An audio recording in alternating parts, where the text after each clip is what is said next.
ini minum walaupun seteguk air. Kalau nilailah di sisi Allah, apa Allah nak bagi minum, Allah nak bagi rezeki, Allah nak bagi mudah bagi orang yang tak beriman pada Allah. Jadi dunia ni Allah bagi semua orang.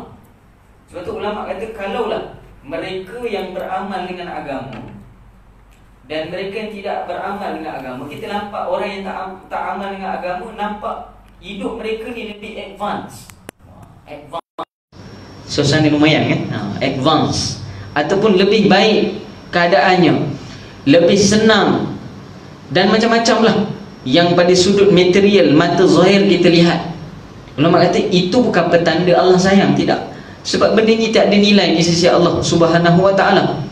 Maka kalaulah kita bandingkan kehidupan dunia kita ini dengan agama Allah Subhanahu wa ta'ala, kita kata orang ni tak semayang tapi hidup dia senang je.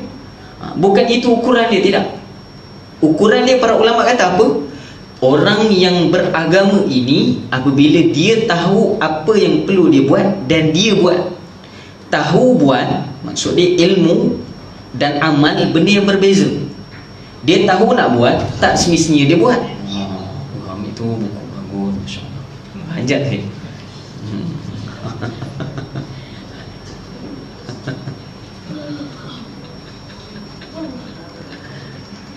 Dapat tuan-tuan ya? Kat mana kita tadi?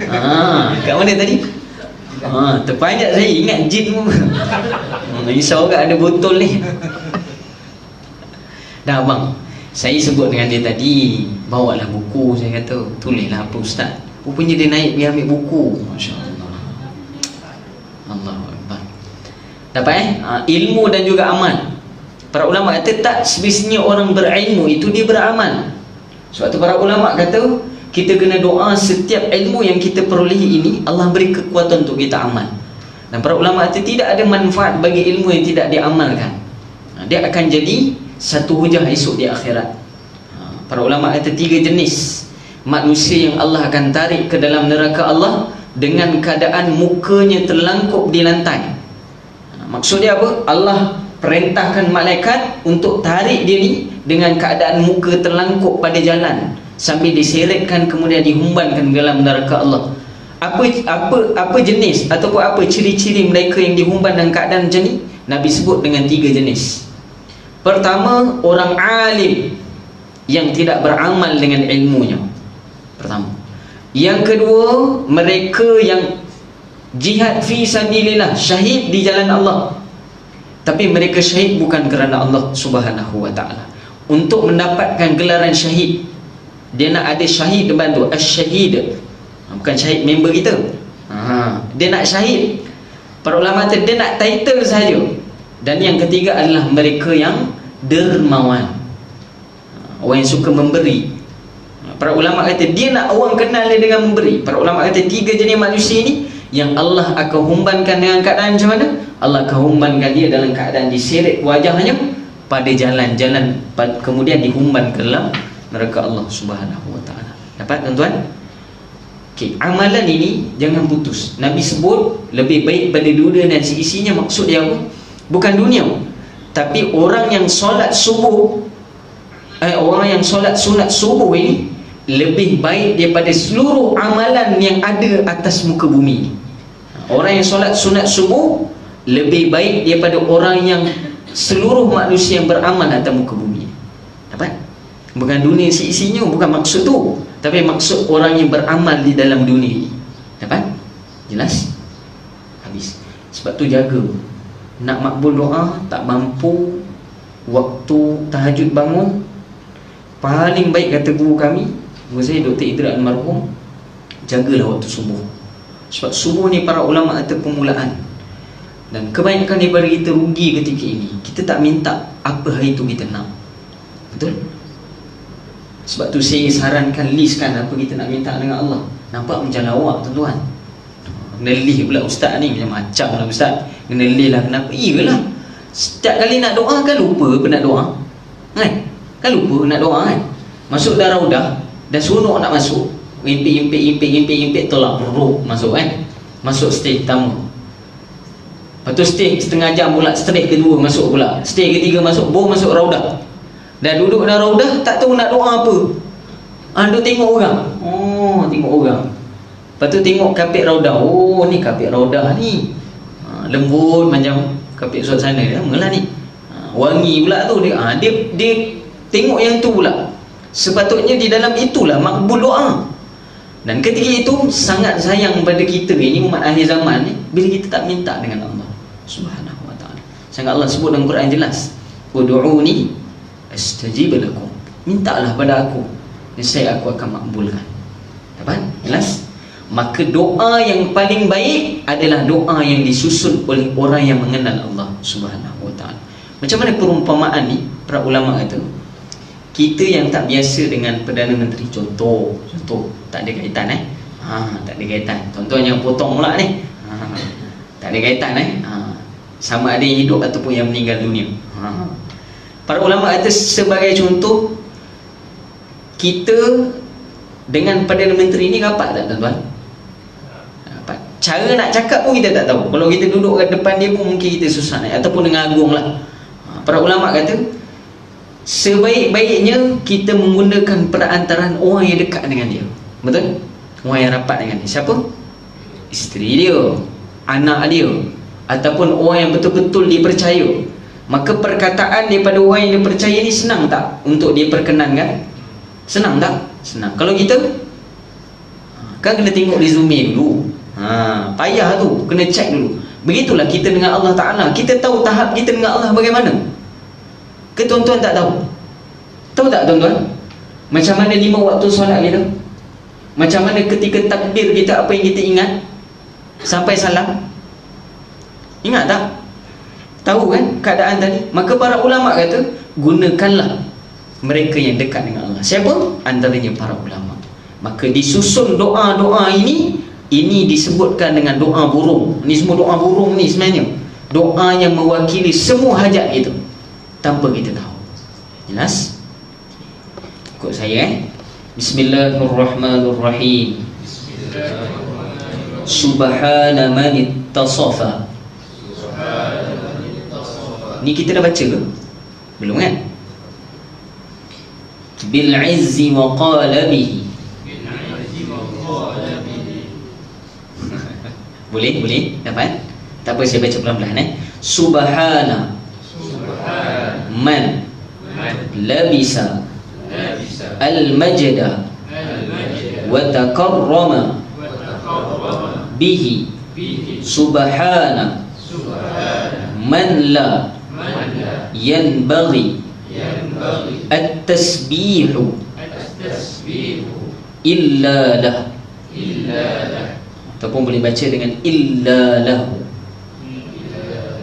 Dapat? Kalau kita waqaf illa lah.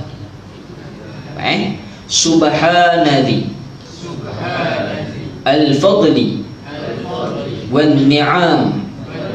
Subhanadil qudrah wal karam. Bukan karam karam tu kapal. Kapal karam. Dapat? Karam. Ro sebutan dia bukan ra, ro. Karam. Dapat? Subhanallazi ahsa kulla syai'in bi'ilmi.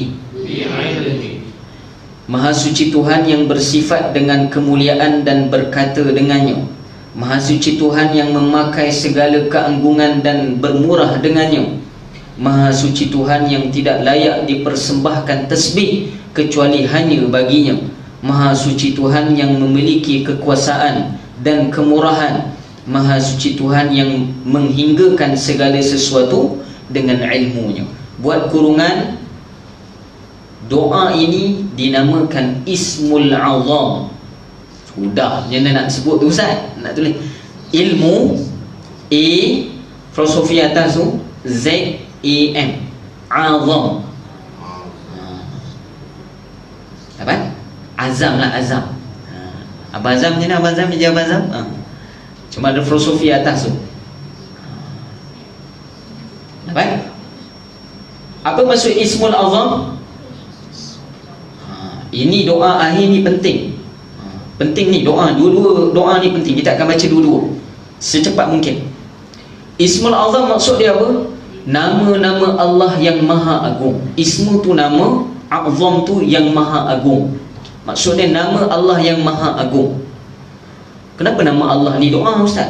Setiap doa yang diletakkan Ismul Azam, para ulama kata makbul. Dapat? Maka doa ini diijazahkan oleh guru kita sendiri daripada Imam Ghazali rahimahullah ta'ala. Maka doa inilah yang kita gunakan dalam doa kita. Boleh? Maka saya sarankan hafal doa ni yang baik. Hafal doa ini, sebab doa ni sangat-sangat mendalam. Dan setiap daripada lafaz baik doa ini semuanya mengandungi makna yang capai pada martabat Allah Ta'ala. Imam Ghazali menulis doa ini disandarkan kepada Al-Quran dan hadis dan pengalaman rohani dia. Maksud pengalaman rohani apa?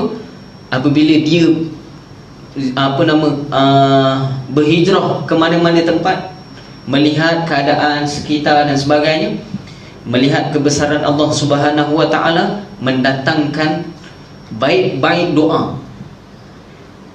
Faham tak tuan-tuan? Macam orang cek lirik lagu nak ayat sedap-sedap kan, duduk tepi pantai, tepi tasik tu. Macam tu lah Imam Ghazali. Para ulama kata Imam Ghazali bukanlah dia dapat ni bila dia mengembara, tidak. Tapi dalam dia mengembara tadi, dia telah diilhamkan oleh Allah Ta'ala untuk menulis ataupun didatangkan perkataan-perkataan ini. Maka kalau mereka, kata guru saya, kalaulah mereka yang mendoakan dengan didahulukan doa ini, insya-Allah doa ni makbul. Dapat? Sebelum nak doa, betul-betul faham makna dia. Jelas? Inilah doa yang terbaik. Dapat? Habis. Doa yang bawah ni pun penting. Bismillahirrahmanirrahim. Bismillahirrahmanirrahim. Allahumma ja'alli. Allahumma ja'alli. Ini bagi seorang. Ja'alli seorang. Kalau ramai, Allahumma ja'alna. Dapat? Samalah macam doa kunut. Allahumma hdina ramai. Allahumma hdini seorang. Dapat? Allahumma hdina fi man hadait. Dapat? Maka ini dititipkan untuk setiap orang lah. Sebab ni amalan sendiri-sendiri. Maka kalau kita nak baca dalam solat, kita kena jamakkan doa ni. Macam mana nak jamakkan? Allahumma ja'alna nura. Dapat? Tapi kita baca dekat sini untuk sendiri-sendiri. Boleh? Okay. Allahumma ja'alli nura fi qalbi. Kalau ramai, fi qulubina. Dapat? Kemudian wa nuran fi qabri. Dapat? Wa nuran fi sam'i. Wa nuran fi basari. Wa nuran fi sya'ri. Wa nuran fi bashari. Wa nuran fi lahmi. Wa nuran fi dami. ونورا في عظامي ونورا في بين يدي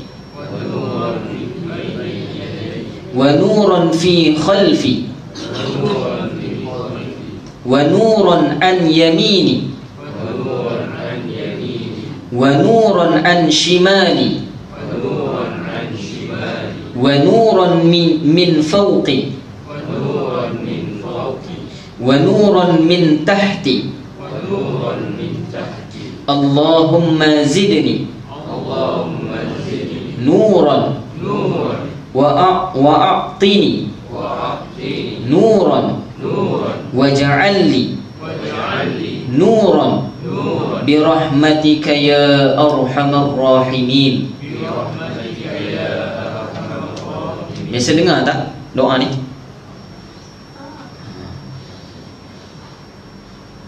Biasa dengar doa ni? Kat radio biasa doa ni, tapi dipendek kan. Mawi nyanyi tu, fi jasadi nuron, dia jadi rap pula doa ni. Daripada mana sumber dia? Imam Ghazali rahimahullah ta'ala. Dapat? Dan ini adalah doa sunnah baginda Nabi. Kalau kita baca dari riwayat, doa ini Nabi baca, disunatkan kita baca ketika menuju ke masjid. Nak menuju ke masjid ada doa. Ni lah doa dia, menuju ke masjid. Ni. Dapat? Okey, maksudnya, ya Allah, jadikanlah bagiku nur, yakni cahaya di dalam hatiku, dan nur di kuburku, dan nur pada pendengaranku, dan nur pada penglihatanku, dan nur di rambutku, dan nur pada kulitku, dan nur pada dagingku, dan nur pada darahku, dan nur pada tulangku, dan nur di hadapanku, dan nur di belakangku, dan nur di kananku, dan nur di kiriku, dan nur di atasku, dan nur di bawahku. Ya Allah, tambahkanlah aku nur, dan berikanlah kepadaku sebesar-besar nur dengan kemurahan-Mu, ya Allah, yang maha pemurah daripada segala yang pemurah. Maksud Imam Ghazali nur di dalam ini, apa maksud nur kat sini? Pertama, para ulama bahas nur yang dimaksudkan dalam ni memang betul cahaya. Maksud cahaya ni apa? Di akhirat nanti. Setiap daripada jasad kita, Imam Ghazali ajar untuk doa di akhirat nanti supaya ada cahaya. Sebab para ulama kata di akhirat nanti akan gelap. Muka kita akan adanya nur daripada kesan-kesan sujud kita. Nabi akan tahu kita ini melalui kesan sujud dan kesan wuduk kita. Sebab tu para ulama kata perbanyakkan wuduk dan perbanyakkan sujud. Sebab lagi banyak wuduk dan sujud, lagi banyak nur di akhirat nanti. Dan Nabi akan kenal melalui nur, melalui cahaya ini. Sebab umat sebelum daripada umat Nabi ini tidak akan, para ulama kata tidak mempunyai nur terang seperti kita. Sehingga para ulama kata nur yang dititipkan kepada umat akhir zaman di akhirat adalah seperti nur para nabi-nabi. Kerana apa? Kerana solat dan juga wuduk dia. Cuma dibahas oleh ulama. Walaupun nur ini kita ada, tapi para ulama kata ketika kita bangkit, ni dengar betul-betul riwayat ni, apabila kita bangkit daripada alam kubur, seluruh tubuh kita ini dengan doa dan juga kesan sujud dan juga anggota wuduk kita akan bercahaya. Memang Nabi akan kenal kita ini adalah umat Nabi. Tapi daripada perjalanan kita ini nak menuju ke mahsyar, para ulama kata nak menuju pada mahsyar, dan daripada mahsyar tadi nak menuju pada mizan, kita akan pergi mana dulu? Telaga Haud ataupun Kautsar. Betul? Telaga baginda Nabi SAW. Para ulama kata untuk sampai pada telaga ini akan ada malaikat yang jaga. Bukan semua orang dapat, tuan-tuan. Dan apabila datang kepada telaga ini, kita datang pada telaga ini, walaupun wajah kita bercahaya, Nabi kenal ini umat kita, ini umat aku, kata Nabi, tapi dihalau oleh malaikat. Walaupun ada nur pada wajah dia, dibahas oleh ulama. Ada orang yang dia bangkit dengan keadaan cahaya, dia pergi pada telaga Kautsar, tapi bila dia pergi pada haud Nabi, telaga Nabi, para ulama kata apa? Dia dihalau oleh malaikat. Para ulama kata dihalau oleh malaikat ni, bila malaikat herdik halau kita, bila dihalau macam tu, kita akan bergerak sejauh mata memandang. Jawab tuan-tuan. Jauh. Bila halau, bukan kita beralih sini, kita teralih, bukan kita jalan sini, kita teralih dengan tolakan daripada malaikat tadi. Para ulama kata sebab apa? Walaupun wajah dia nur, dan orang kata Nabi tanya pada malaikat, kenapa kamu halau? Ini umat aku, aku kenal umat aku ini. Sebab apa? Sebab tanda sujud dan juga kesan wuduk dia yang bercahaya. Kata malaikat apa dia? Betul wahai Muhammad, betul. Dia beribadah pada kamu, dia beribadah pada Allah Ta'ala, ada nur pada wajah dia, tapi dia tidak pernah memikirkan orang lain. Bagaimana orang lain juga dapat nur, orang lain juga dapat cahaya yang sama, dia tak fikir. Dia lepas diri dia sahaja. Dapat tuan-tuan? Maksud dia apa? Nur ini tidak boleh kita saja dapat, tak boleh. Kita kena ajak orang lain untuk dapat nur yang sama. Kalau tidak, bukan, kata ulama, memang Nabi akan kenal kita umat, tapi kita tak dapat untuk minum haud daripada haud baginda Nabi SAW. Dan para ulama kata bila disebut oleh malaikat begitu, disebut oleh malaikat, wahai Rasulullah, wahai Muhammad, betulnya adalah umat kamu, dan dia ini kamu kenal melalui kesan sujud dan juga kesan wuduk, melalui cahaya yang ada pada dia, tapi dia tidak memikirkan orang lain untuk mendapatkan nur yang sama. Maka ketika itu para ulama kata Nabi juga akan menghalau kita. Dari riwayat, maka Nabi akan menghalau, kata ulama, bila ditolak pergi kamu, tolak tadi Nabi akan tolak 3 kali, maka 3 kali sejauh mata memandang. Dapat tuan-tuan? Maksud dia apa? Kalau kita duduk dalam majlis ilmu, kita tak fikir orang lain untuk ajak duduk sekali, para ulama kata mungkin kita akan nur, wajah kita akan nur, tapi kita tak dapat haud, tak dapat meminum daripada telaga baginda Nabi sallallahu alaihi wasallam. Sebab tu kena risau. Pertama yang kena risau siapa? Anak-anak kita, adik-beradik kita, isteri kita, suami kita, jiran kita, sanak saudara kita. Semua yang ada di keliling kita ini akan menjadi alasan besok untuk kita tak dapat minum daripada haud Nabi, telaga baginda Nabi sallallahu alaihi wasallam. Berat tuan-tuan. Haud Nabi dari riwayat kata tidak terjangkau besar dia bagaimana. Dan Nabi sebut setiap daripada cawan yang ada pada telaga Nabi ini mencukupi pada setiap orang yang ada. Maksud setiap orang yang ada ni apa? Setiap daripada zaman Nabi Adam AS sampailah hari kiamat, berapa orang ramai pun di kalangan bangsa jin dan manusia boleh minum dari telaga Nabi SAW menggunakan cawan diri sendiri, bukan cawan orang. Bukan kongsi cawan, tak tuan-tuan. Macam cawan surau kongsi kan, dia air kori kongsi ramai-ramai, bukan macam tu tuan-tuan. Cawan itu kata Nabi diperbuat daripada emas, dan emas itu tidak pernah dilihat di dalam muka bumi ini. Dapat? Semua daripada kita akan minum daripada telaga itu, tapi dengan syarat bukan saja kita kena sujud, kita berwuduk, kita juga kena ajak orang lain. Dapat? Jelas? Dengan syarat untuk dapat minum daripada haud Nabi. Sebab tu program yang diadakan di surau, di madrasah kita ni kena wawarkan. Bukan kita seorang aja duduk, ataupun kita aja pergi, tak. Kita kena ajak orang lain. Supaya apa? Supaya kita dapat minum besok daripada haud Nabi. Ya ke Ustaz? Tak percaya nanti tengoklah kat sana, kita tengok lah. Dapat tak dapat kita tengok. Para ulama itu bukan main-main. Bila Nabi kalih saja macam ni kat kita, sejauh mata memandang. Bahkan para ulama kata bukan sekali, Nabi akan buat 3 kali. Pergi 3 kali. 3 kali sejauh mata memandang. Tak tahulah jauh mana tuan-tuan. Sejauh mata memandang jauh mana? Ada orang boleh cerita dengan saya? Tak boleh cerita. Para ulama kata begitulah kesannya di akhirat nanti. Jelas? Wallahu a'lam. 10 habis. Rasa tak puas lah Ustaz. Pendek je. Yelah sambung, takut nanti pukul 11 pula. Dapat? Maka doa ini amallah. Dan nur, saya lupa tafsiran kedua. Pertama, nur yang berada di akhirat. Dan nur yang dibahas yang kedua, dibahas oleh ulama. Maksud nur di sini yang ya Allah jadikanlah nur pada hati aku, nur pada kubur dan sebagainya. Para ulama kata nur yang dimaksudkan di sini adalah nur ilmu. Itu dibahas oleh ulama. Nur ilmu ni apa? Pengetahuan. Dia tahu tentang perkara tadi. Maksud dia tahu ni apa? Dia jelas dan dia yakin tentang perkara tadi. Para ulama kata, kenapa kena minta keyakinan ni? Tahu dan yakin benda berbeza.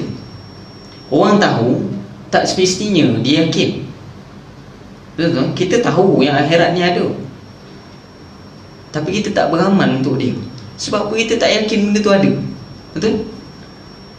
Kita tahu azab kubur tu ada, tapi kita tak yakin.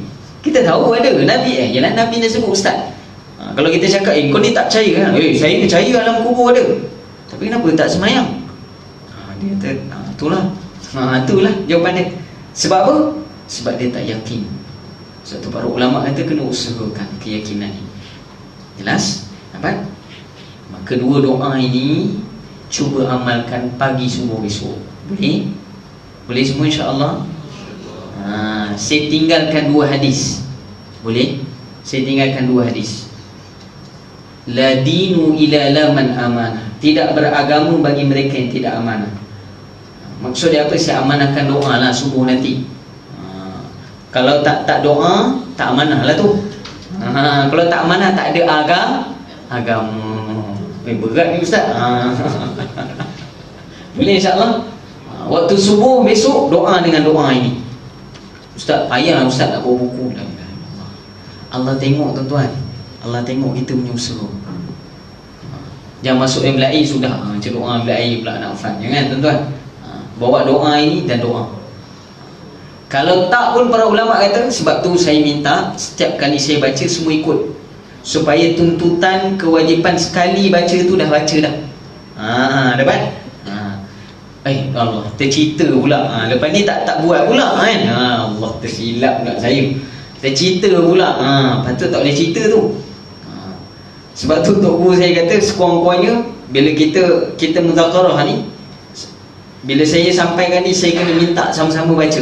Sebab sekurang-kurangnya terlepas tanggungjawab amanah ini. Kurangnya seumur hidup sekali dia pernah baca. Patutnya tak boleh cerita nanti. Tak apalah, dah baca dengan Ustaz, cukup lah. Rugilah tuan-tuan, rugi. Yang rugi siapa? Kita. Dapat? Habis.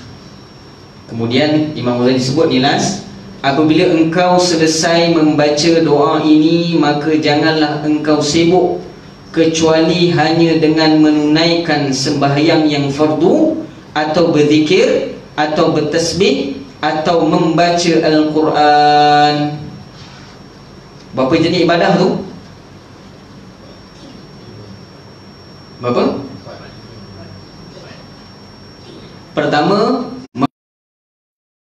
lepas selesai baca doa ni, pertama. Yang kedua, menunaikan solat fardu. Yang ketiga, berzikir. Lepas daripada waktu subuh, 4 amalan sahaja yang afdal. Kalau selepas doa ni 3 lah, termasuk solat fardu. Waktu subuh 4 amalan sahaja yang afdal. Apa dia? Pertama doa ni. Yang kedua solat. Lepas solat fardu adalah waktu haram untuk kita solat sunat kecuali solat qada. Qada kena buat tuan-tuan. Ada orang kata qada tak payah. Payah tu tuan-tuan. Tak boleh lah. Sebab mereka ni memang tak tinggal solat. Kita ni celuk-celuk. Hari ni rasa mood nak buat subuh, buatlah. Saya tak ada mood, tak buat. Saya cakap diri saya sendiri lah. Kawan lain, saya cakap diri saya sendiri. Jangan cakap untuk orang lain, cakap untuk diri kita. Maka para ulama kata selepas daripada subuh, amalan yang afdal apa dia? Pertama doa, solat subuh tadi. Yang ketiga zikir. Dan yang keempat membaca Al-Quran. Habis, saya tambah sikit. Kalau boleh, setiap lepas subuh kalau mampu, jangan tinggal zikir ni. 3 benda. 3 benda. Sebab tunggu saya kan, saya ijazah lah zikir ni. Kena buat lah. Pertama, jangan tinggal subhanallah walhamdulillah wa la ilaha illallah Allahu akbar 100 kali. Dapat? Jelas? Yang kedua, jangan tinggal istighfar, walaupun astaghfirullah. Ustaz tak panjang-panjang payah, astaghfirullah pun cukup. Astaghfirullah, astaghfirullah, astaghfirullah, cukup 100. Dan yang ketiga, selawat kepada Nabi sallallahu alaihi wasallam. Para ulama membahaskan almarhum Syekh Maulana Zubair Al-Kandahlawi rahimahullahu taala, dia maklumkan apa, mereka yang mengamalkan 3 jenis zikir ini dipanggil zikir 300 pagi dan petang. Pagi petang kena buat 300 ni. Kalau boleh, lepas subuh tak ada sembahyang sunat, ganti dengan 300 zikir ni. Lepas asar pun tak ada sembahyang sunat, waktu haram juga, maka ganti dengan 300 zikir ini. Barang siapa yang melakukan amalan ini, tidak ada amalan yang boleh menandingi amalannya, melainkan mereka yang buat sama macam amalan ni. Dapat? Jelas? Kalau mampu buat. Boleh? Ya. Kita pagi tu senang berzikir. Anak senang jauh kan. Lepas solat kita baca dia dalam kereta boleh? Boleh. Ulama kata mana-mana keadaan kita pun buatlah. Kalau kita tak mampu untuk menghadap kiblat, duduk di dalam rumah Allah Subhanahu Wa Taala, kita ada kewajipan kita. Ini amalan sunat. Hantar anak pergi sekolah tu wajib. Kena ingat tu. Pergi hantar isteri pergi kerja wajib, tuan. Tu tanggungjawab kita. Menyediakan sarapan untuk suami dan anak-anak tu wajib. Para ulama kata wajib bagaimana? Tanggungjawab kita sebagai untuk menyenangkan hati suami kita. Dapat? Okey, ada orang cakap dengan saya, dia kata, Ustaz, isteri bukan kewajipan dia untuk menyediakan makanan. Ya, saya setuju, bukan kewajipan dia. Kewajipan, dia kata kewajipan sebagai isteri menyenangkan hati suami. Saya tanya dia balik, sediakan makanan untuk suami itu tak senang hati suami ke? Faham tuan-tuan? Maka kena bandingkan. Dipanggil di dalam bidang ini fiqhu awlawiyat. Mana yang lebih utama? Maka ulama kata rebutlah. Sebab tu amalan sunat ni kena rebut. Kena rebut sama kita, kena rebut. Kalau pagi ni para ulama kata, kalau kita tak habis 300 pagi tu kena rasa bersalah.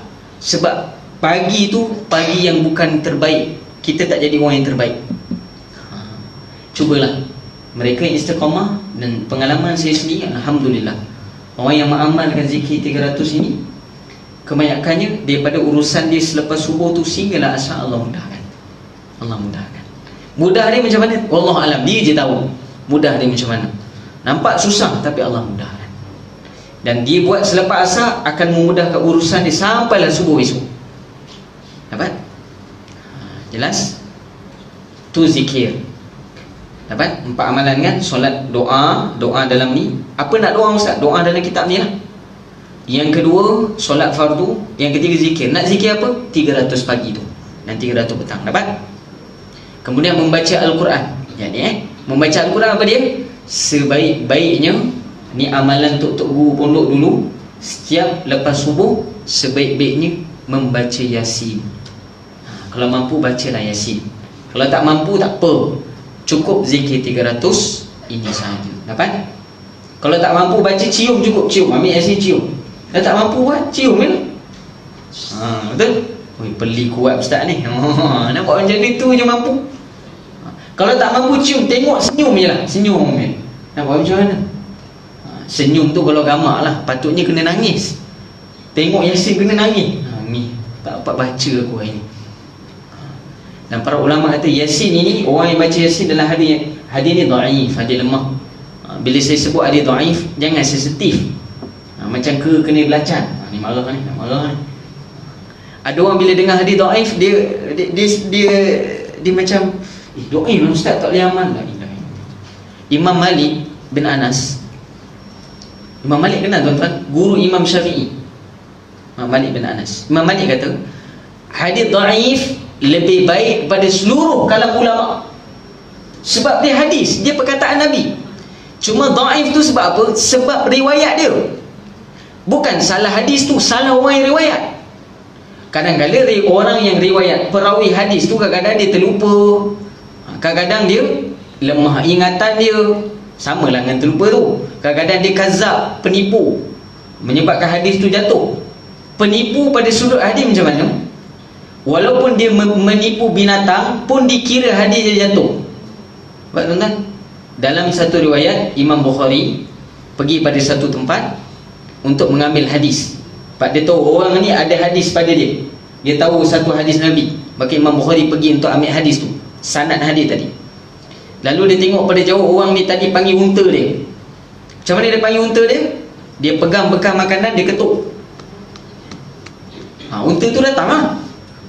Tiba dia ketuk, unta tu datang, dia masuk dalam kandang. Bukan nak bagi makan, masuk dalam kandang. Imam Bukhari kata, dia bohong unta dia ni. Dia bagi tu unta dia tadi, dia ketuk, menandakan dia nak bagi makan pada unta dia. Tapi sebenarnya bukan dia nak bagi makan, dia nak masuk dalam kandang. Maka hadis yang diriwayat oleh orang ni terus jadi hadis dhaif. Dapat tuan-tuan? So jangan cerita hadis lah. Orang kita ni jangan cerita hadis.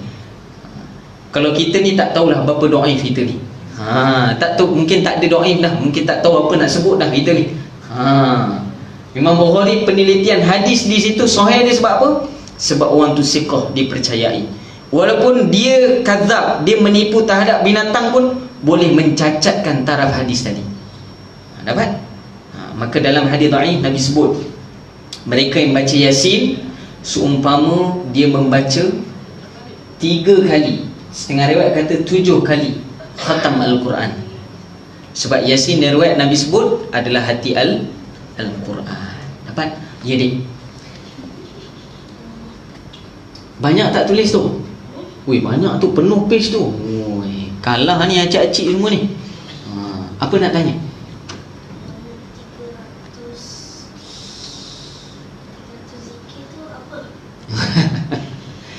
Makan Ustaz cerita boleh? Okey? Okay, terima kasih. Dapat? Jalan lepas ni Ustaz beritahu ni Dapat semua insya-Allah? Wallahu a'lam. So 4 jenis amalan ini, pertama doa dalam kitab, kedua solat, ketiga zikir 300, dan yang keempat bacaan Yasin. Boleh? Boleh? Amalan ini juga amalan yang saya amalkan dan guru-guru saya amalkan. Dapat? Maka kalau buat amalan ni samalah kita satu jalan. Kalau nak sama-sama jalan, sama-sama satu highway, naik kereta sama, boleh lah. Tapi kalau rasa nak cari kereta lain, tak apalah, nak buat macam mana kan. Boleh? Wallahu a'lam. Itu saja. InsyaAllah. Cukup Wallahu a'lam. Kita akan sambung nanti insyaAllah. Itu saya daripada saya insyaAllah. Yang baik semua pada Allah Subhanahu wa ta'ala. Yang buruk pada amalan daripada nafsu amarah saya, saya mohon maaf atas kesilapan saya. Saya doakan pada tuan-tuan yang istiqamah datang dalam majlis ilmu ini, walaupun susah payah, supaya kita ni Allah beri kekuatan untuk istiqamah dalam amalan. Ingat, kita tak hebat kerana material yang kita ada. Kita tak hebat dengan apa yang kita ada sekarang, tapi kita ni hebat di sisi Allah kerana amalan kita dan kerana ilmu yang kita tuntut. Dan kedua-dua ilmu dan amalan ini kita akan dapat apabila kita bersusah payah untuk mendapatkannya. Syarat mendapatkan ilmu dan juga amalan yang sahih adalah, syarat dia adalah bersusah payah.